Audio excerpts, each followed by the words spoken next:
After 37 years of hard work, my company told me to leave. A younger employee said thanks for leaving, and an incompetent manager said it was just to cut labor costs. Later, the company received 49 calls canceling deals, and the CEO asked, "Who are you?" The truth is, Emily sneered at me and said, "Thanks for quitting." I met her gaze, silently staring back without a word.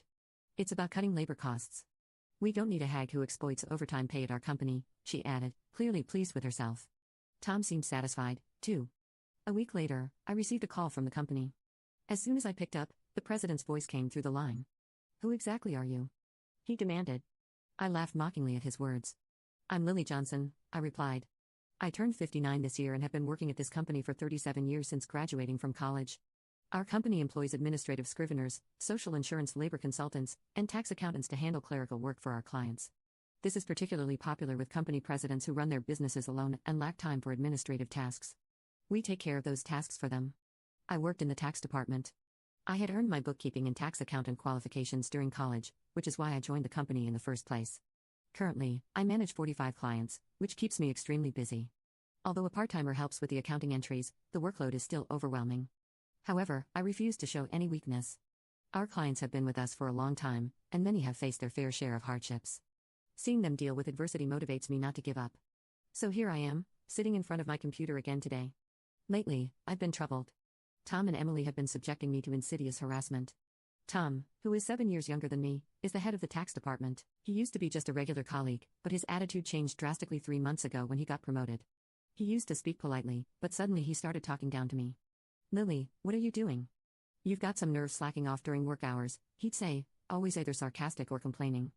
"I'm looking at documents for tax saving strategies for our clients," I would retort, but Tom remained unfazed. "Just check the manual for that. Don't do anything unnecessary.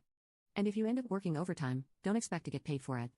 Tom glared at me, his words filled with disdain. Unable to respond, I turned to Emily, Tom's assistant. She chimed in, "Lily, you should work more efficiently. At this rate, you'll never finish. That's why you're still a rank-and-file employee." Emily laughed mockingly. I was the first to be offered the promotion to department head, but I declined. At the time, taking the head position meant more management responsibilities and less interaction with clients. However, this was an internal offer, so Tom and Emily don't know about it. "I'll make sure to complete my regular duties as well," was all I could manage to say. Still, Tom and Emily's harassment continued. "You're increasing overtime again? What a waste."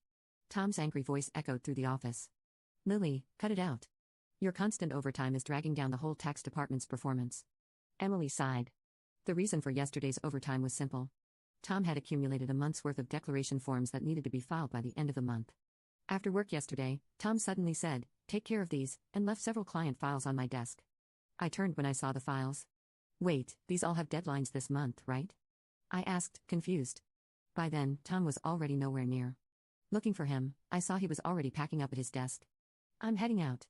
"Take care," he said, and quickly left the office. "Good luck," Emily followed Tom out, laughing mockingly. Unbelievable. I sighed and opened the client files left on my desk. Moreover, some of the files were Emily's responsibility. I sighed even deeper. I knew why Tom was harassing me. They wanted me to retire quickly. I have more experience and deeper knowledge of taxation than he does. So other members of the tax department come to me with their questions instead of Tom. There are other reasons why everyone avoids Tom. He looks greasy and unapproachable. And the only female employee who stays near him is Emily.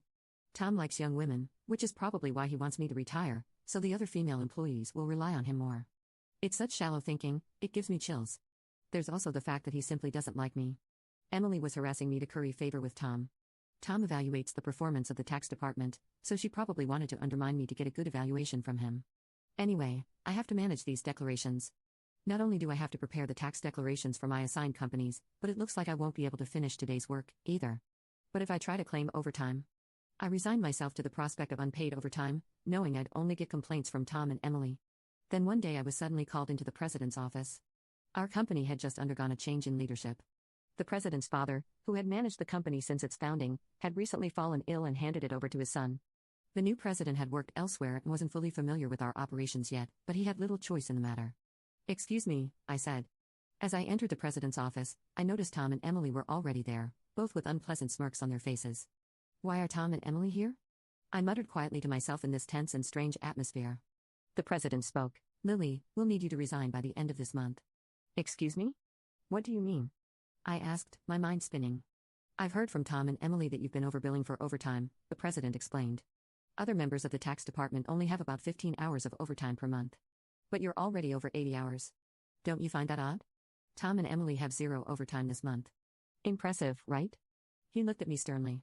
The reason my overtime was so high this month was that I was doing Tom and Emily's work. But if I said it was Tom's instructions, it would make me seem incapable of managing my own time. So I just stated the facts. I haven't overbilled for overtime. It's a result of not being able to finish my work within regular hours. The president sighed deeply. I'm doubtful, but there's no evidence, so I won't pursue it further. However, we can't continue to employ someone who works that slowly. So I want you to resign. The president seemed to have made up his mind. I was being asked to leave the company I had dedicated my entire 37-year career to. I felt exhausted. No matter how much extra work I did, it was never appreciated. Instead, I ended up taking on Tom and Emily's tasks as well. Yes, I understand. I'll resign at the end of this month. I found myself saying to the president. I glanced at Tom and Emily, who were smiling smugly, clearly pleased with the outcome. After leaving the president's office, Emily looked at me and said, "Thanks for quitting," sneering as she met my gaze. I silently stared back at her. Tom gave me the same condescending look. We are cutting labor costs. We don't need a hag who exploits overtime pay at our company, he added, clearly pleased with himself.